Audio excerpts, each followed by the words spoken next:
good. Don't read it to me. I don't want to hear it. You always end up on the same note. Doom and gloom. Gloom and doom.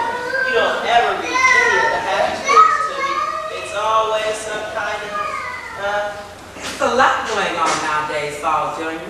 Maybe it's my age. Sometimes I wonder if my grandparents felt the same way about my generation.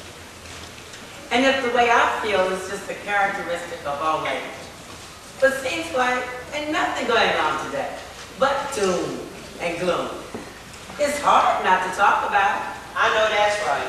But what's so bad about it is that you start off talking about the newspaper article and you end up lecturing me. I hear lecture after lecture after lecture. Lectures were designed to give teachers and professors something to do all day, not for parents. SJ, all I'm trying to do is give you some good advice. If you listen to me and tell your friends what I say, you all won't be calling me in the middle of the night to get out of my warm bed. And ain't that what mothers are for? Well, what I need with a mother, she could help me when I needed help. As long as I can put one foot before the other, I'll come to your rescue when you need me. But I'm warning you, don't abuse the privilege. Exactly what is that supposed to mean?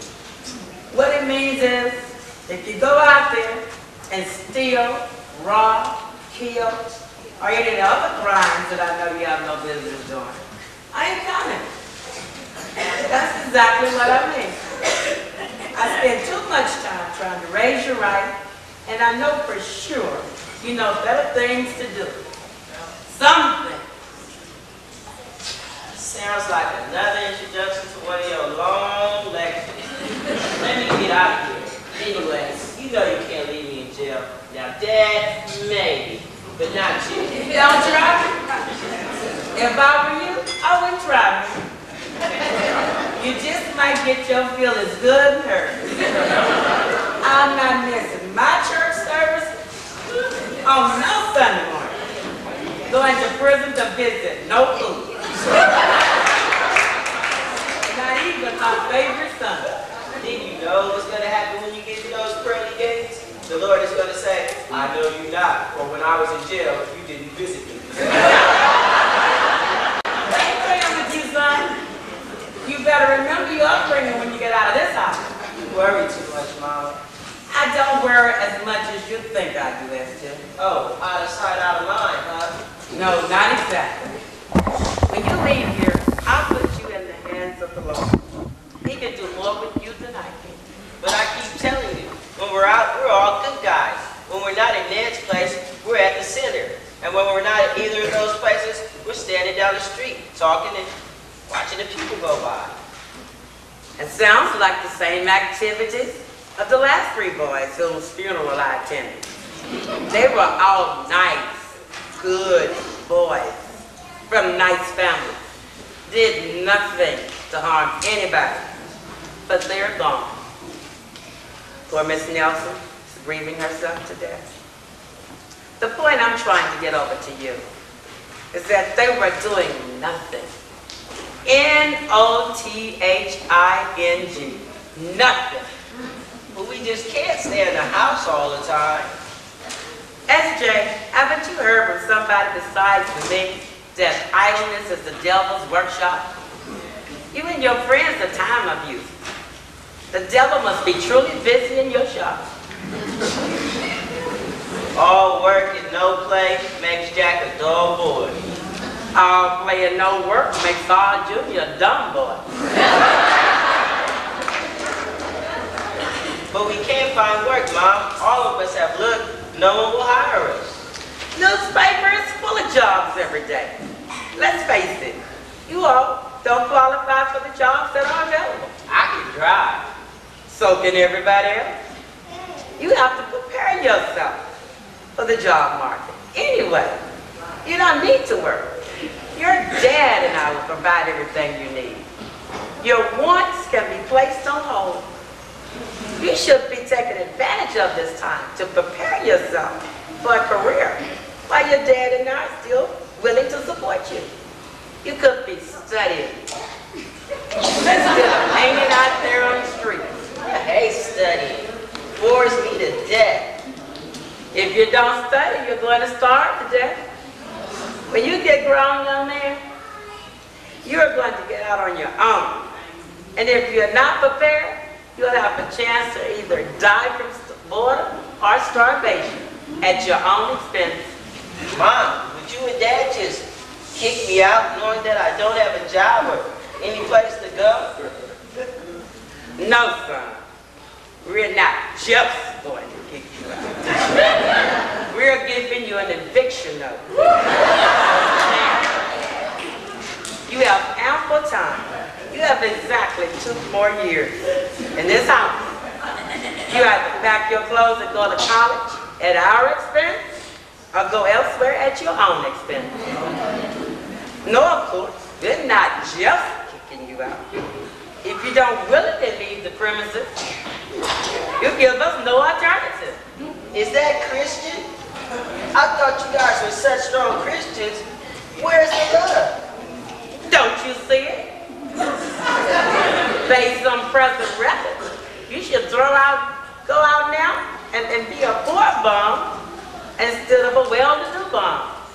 But Mom. Look, son, don't try to throw that guilt trip on me. If you will remember, Jesus was a carpenter and worked alongside his earthly father until he left home. He stayed around home for 30 years, but he was productive. Here we go again. Sorry, I just can't make bookcases for the rest of my life. Dad stays in that shop 6 days a week, all day and half the night. Goes to church on Sunday and then back to work on Monday. He wouldn't have to work that hard. If you had them a hand every now and then, the business could be yours someday. He makes really good money. All you need to do is learn a little math, and he'll show you the rest. I can't stand it, Mom. I know, son. It'll be a happy day for us when you find out just what you can stand.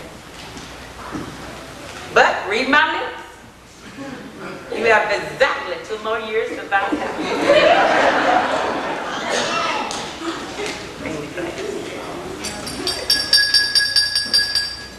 Hell, the game's all here. One thing for sure, they are predictable. You can depend on them being here every day. Same time, same station. You don't want my friends to stop by here either? Whatever gave you that idea? Don't just stand there, open the door. Let them in. Maybe I'll say something that will make an impact on their lives. I'm not getting too far with you today. Hey guys, what's going on?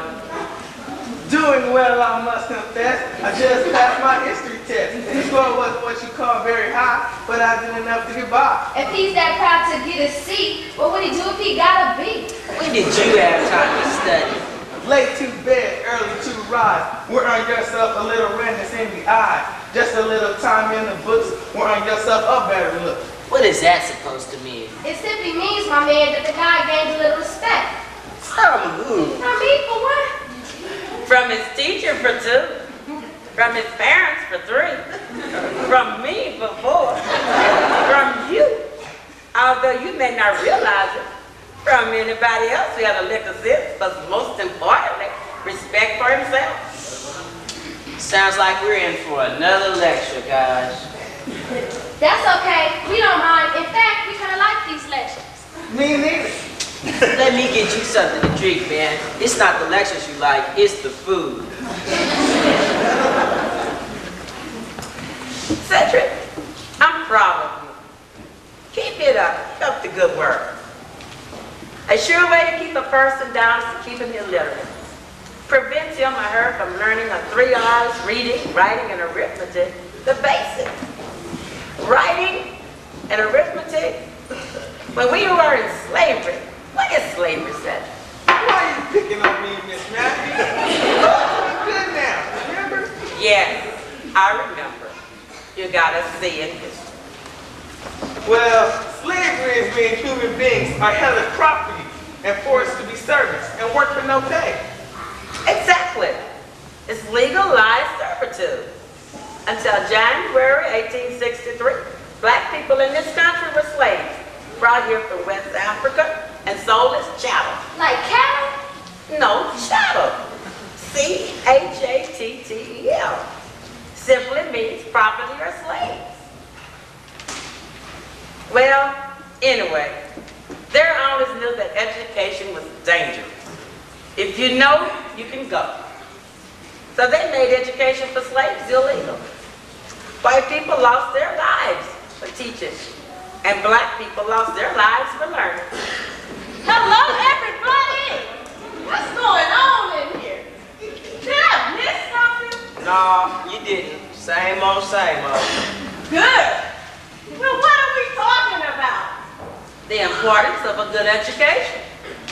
Stressing, honey. Stressing. It sure is important. My parents couldn't afford to send me to college, so I got myself a job and went to work, making just enough to get by. Now here it is 20 years later, and I'm still making just enough to get by. My classmates that went to college, oh, nice home, and cars, and vacation abroad. But here I sit, barely making it. So stressing, honey, stressing.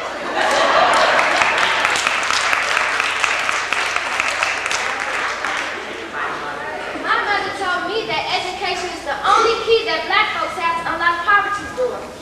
Your mother is smart, honey. You be wise to listen to her.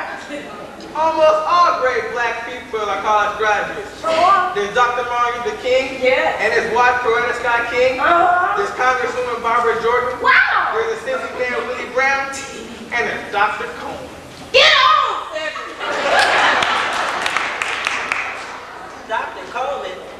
Dr. Coleman better have a degree in medicine since he's treating sick people. He could have been the type of student that did just enough to get by, like some folks I know. He could have been a quacko. It makes me ill to see our children wasting valuable time. And to think what our forefathers went through for us to have the opportunities we have today. They have schools in their homes Yes, they did. and in their church. Mary McLeod Bethune sold cookies and anything else she could Yes, she to keep did. her school open so that black folks could have an education. My parents said they walked 10 miles to school. Now, San Francisco is 7 miles wide. From the bay to the ocean. So you can't imagine what time they had to get up to get there and how late, how late it was when they got home. And they had chores to do, child. Did you hear me? They had chores to do when they got home. Right? And during harvest season, there was many days when they had to go to the field and miss school. Mama said she cried many a day to go to school. Yes, you did. It might sound. It might sound illogical, but you have to give up something in order to get something. You have to invest something in order to get returns. If you study, you learn. When you learn, you apply what you learn. When you apply what you learn, you get the desired results. That's deep, Miss Crazy. See, I told you I like these kind of lectures. Maybe we had it too easy. Maybe if we had to go through what our forefathers went through, we would be a little more motivated. We're just trying to tell you where we've been, so you won't end up at where we started. We're losing ground. In fact, we tried to take what our parents gave us and to add something to it. My parents didn't get a high school education, but I did. Now my children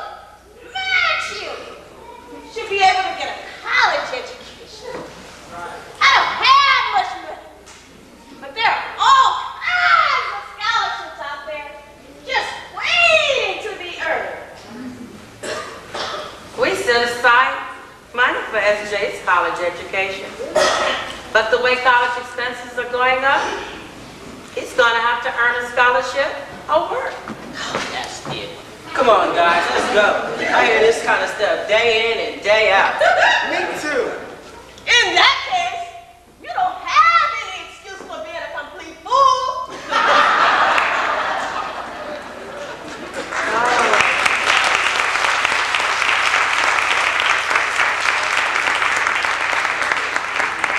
What can I do?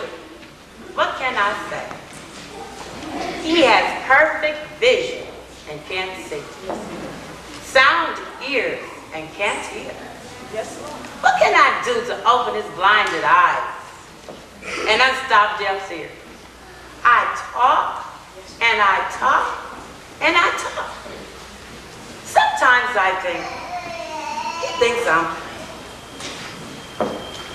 It's found somewhere in his brain. Let's just hope he pulls it off before it's everlasting too late. All I can say is,